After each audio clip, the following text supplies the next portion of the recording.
कक्षा 10वीं के सभी विद्यार्थियों, होने वाली बल्ले बल्ले। वादा आपसे किया है कि आपको 5 फरवरी के दिन टॉपर बनाऊंगा। तो देखिए इस तरह का आपका पेपर का ये फॉन्ट रहने वाला है, ठीक है भैया। लेकिन मैं आपको इस तरह के पेपर बताऊंगा। देखिए पहले 1 सेकेंड सुन लीजिए, आप चाहे वीडियो को छोड़ के चले जाइएगा। यदि वास्तव में इन बच्चों की तरह परसेंटेज बनानी है तो आपको आम खाना है, गुटली से कोई काम नहीं है। यानी कि शाब्दिक अर्थों में समझ जाइए। पेपर का फॉन्ट में किसी तरह का भी बताऊं, पेपर एग्जाम में आएगा, 100% इसमें से प्रश्न फंसेंगे बहुत ही ज्यादा। ये मोस्ट इंपोर्टेंट मैं बता रहा हूं, क्योंकि मैं हर साल 10वीं पढ़ाता हूं बच्चों। आपको पहली बार ऐसा लग रहा हो, बहकाव में मत आओ। हर कहीं पर ये हर कोई लोग आपको इस तरह के पेपर दे रहे हैं और वो बेवकूफ बना रहे हैं, ठीक है। आपको लगता है वास्तव में और विश्वास है कि हाँ अपने को वास्तव में लायक है और पढ़ेंगे अच्छे, मेहनत करके पास होंगे, तो इस वीडियो को जरूर आप आगे अब देखिएगा, ठीक है। यहां से देखिए, बाल गोविंद भगत क्या काम करते थे? खेती बाड़ी का काम करते थे। शब्द गुण कितने प्रकार के होते हैं? तो 3 प्रकार के होते हैं। भोलानाथ किसे देखकर से सकना भूल गए? अपने साथी बच्चों को खेलते हुए देखकर। प्रयोगवाद के जनक माने जाते हैं तो निराला जी की अज्ञे जी माने जाते हैं, तो अज्ञे माना जाते हैं। चौपाई में कितनी मात्राएं होती है? यहां से देखिए, चौपाई में 16 मात्राएं होती। कितनी? 16 मात्राएं। अर्थ के आधार पर वाक्य 8 प्रकार के होते हैं। कितने प्रकार के? तो 8 प्रकार। सांप को देखते ही बच्चे गिरते, पड़ते, रोते, चिल्लाते, भाग चले। तुलसीदास राम भक्ति सागा के श्रेष्ठ कवि हैं। महाकाव्य में जीवन का संपूर्ण चित्रण होता है। बाल गोविंद भगत का जो बेटा था वो सुस्त और बोधा था, ठीक है। नाटक सम्राट, नाटक सम्राट किसे कहा जाता? जयशंकर प्रसाद। राम वृक्ष बेनीपुरी पिता के फूल। परिणाम वाचक आ जाएगा क्रिया का के परिणाम का बोध। हिरोशिमा,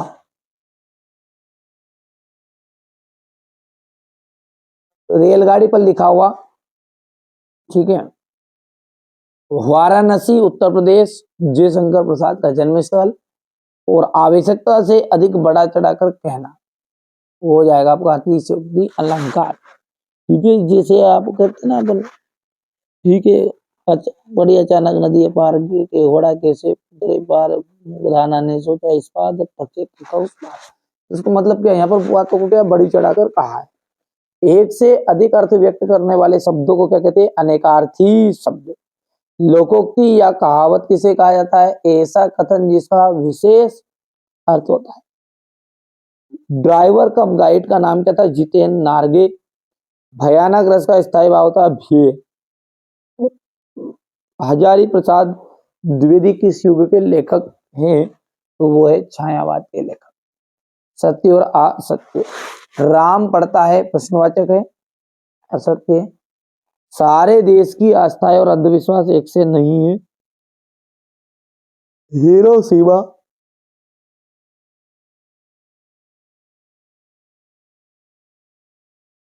बाल गोविंद भगत ग्रस्त नहीं थे, वो ग्रस्त ही थे। क्वेश्चन नंबर 6 पे देखिए, भगत के ने अपने बेटे की मृत्यु पर अपनी भावनाएं किस तरह व्यक्त की?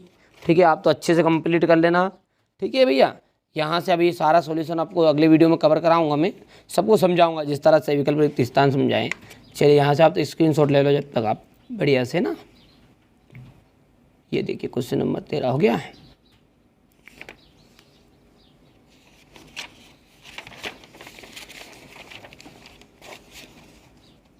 ये क्वेश्चन नंबर 14, 15, 16, 17, 18, 19 के बाद में ये 20 हो गया। चलिए घबराइए मत, आप है ना, बिल्कुल अच्छे से कंप्लीट करिए। जो चीजें बता रहे हैं ना उनको आप अच्छे से कंप्लीट कर लो बस। बाकी बहुत सारी चीजें आपको अनावश्यक चीजें जो नहीं पढ़नी है, और अच्छे से तैयारी करेगा। अब की बार 90 पार, जिस बच्चे को वास्तव में नंबर चाहिए 90 से ऊपर, मेरी जवाबदारी है ना कि 75 नंबर का आपका पेपर रहेगा, 25 आपकी प्रैक्टिकल है, ठीक है। तो आप घबराइए मत, 90 के पार अपन लगाएंगे। बाल गोविंद भगत अपने बेटे के शव को सफेद फूलों से कपड़े से ढक दिया, उस पर फूल तुलसी दल बिखरे दी, स्वयं वो उनके पास आसन जमाकर गाने बैठ गए, ठीक है, गाने बैठ गए। और वे तल्लीनता से कबीर के पदों को गाने लगे। उनके अनुसार मृत्यु के बाद जीवात्मा अपने प्रेमी परमात्मा से जाकर मिलती है, इसलिए मृत्यु अवसर आनंद का समय है, रोने का नहीं। वे अपने पुत्र वधु को भी उत्सव मनाने के लिए कहते हैं। तो ये हो गया आपका बाल गोविंद भगत के बेटे की जब मृत्यु हुई तो उनका जो भावनाएं थी वो किस तरह व्यक्त।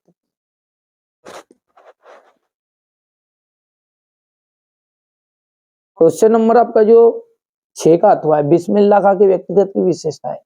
देखिए, अहंकार तथा बनावटी का जो जीवन है उससे दूर थे, ठीक है भैया। स्वभाव से भोले भाले तथा सरल थे।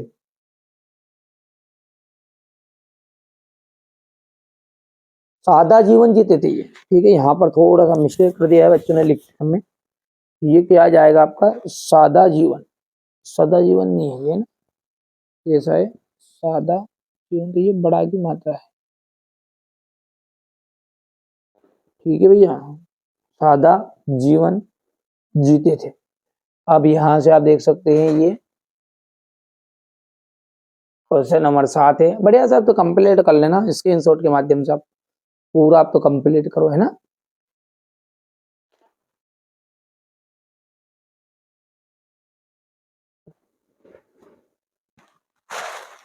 हो गया इतना, पढ़ोगे जिसमें याद हो जाएगा, है ना, बहुत सारी चीजें ऐसा है। अब क्वेश्चन नंबर जो 8 है उसमें आपका है, ठीक है, लेखक परिचय। पहले यहाँ से स्क्रीनशॉट ले लेना है आपको।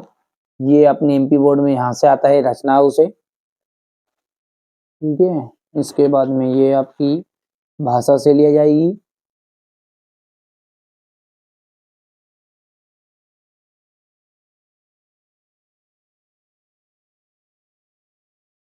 हो गया इतना।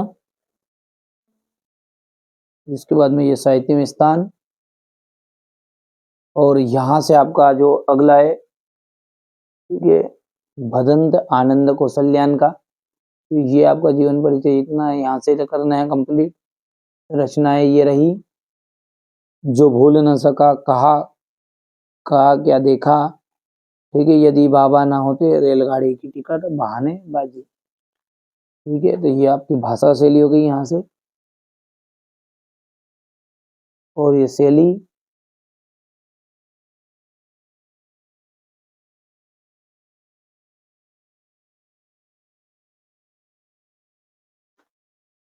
और यहाँ से देख लीजिए भावात्मक शैली। और साहित्य स्थान आप ऐसा लिखना कि इनका साहित्य में एक विशिष्ट स्थान है, इनका साहित्य में एक विशिष्ट स्थान है।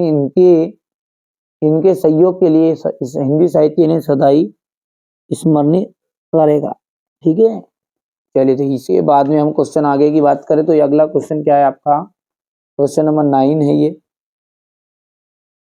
ये इसका अथवा हो गया यहाँ से। क्वेश्चन नंबर 10,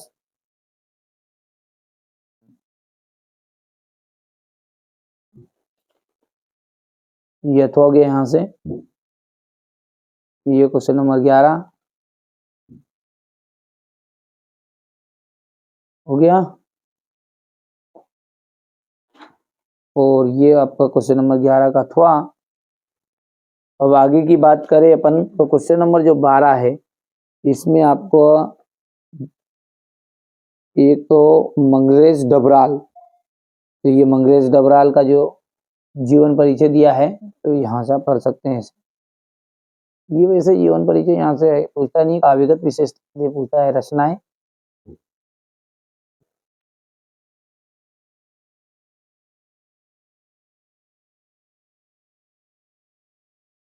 कला पक्ष हो गया,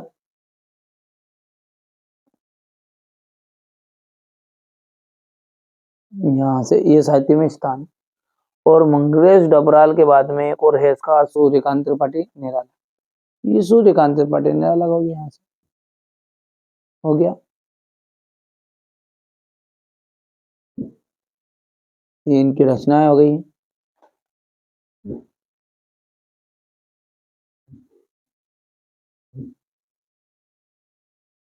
यहाँ से हो गया है।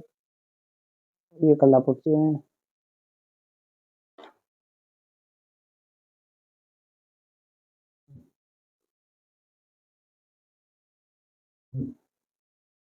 ये साहित्य में स्थान हो गया। क्वेश्चन नंबर 12 के बाद में हम आगे की बात करें तो क्वेश्चन नंबर आपका ये अगला है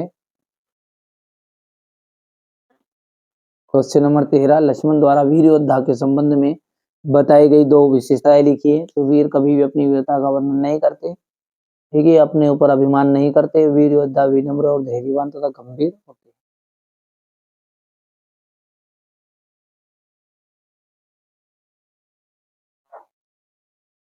चलिए अगला देखते हैं, और अगला क्या है आपका क्वेश्चन नंबर 14 है ये, ठीक है, ये इसका अथवा है।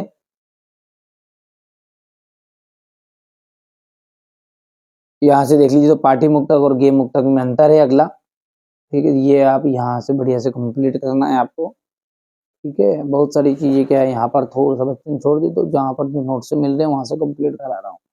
वीर रस क्या है, सभी सीधी सी बात है, किसी को काव्य को देखने में, पढ़ने में, पढ़ने में जो उत्साह आता है ना, बुंदेले हर बोलो के मुख से हमने सुनी कहानी थी, खूब लड़ी मर्दानी वो तो झांसी वाली रानी थी।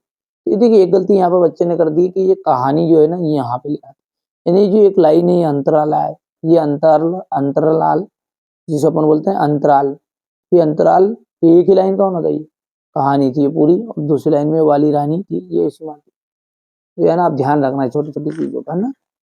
दोहा छंद के प्रत्येक चरण में कितनी कितनी मात्राएं होती है। उदाहरण की बात करें तो दोहा का कोई कैसा देख देना, श्री गुरु चरण सरोज रंजन, ठीक है, ये पुनरुक्ति प्रकाश अलंकार।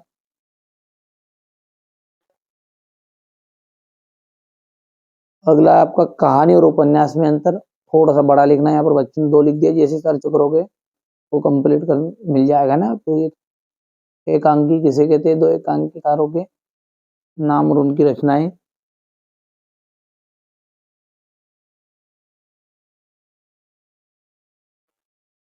क्वेश्चन नंबर 18 है संदर्भ प्रसंग व्याख्या।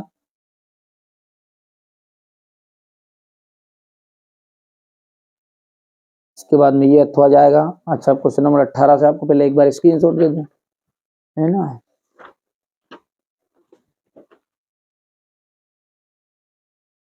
यहाँ से देखिए बढ़िया से कंप्लीट कर लीजिएगा ये।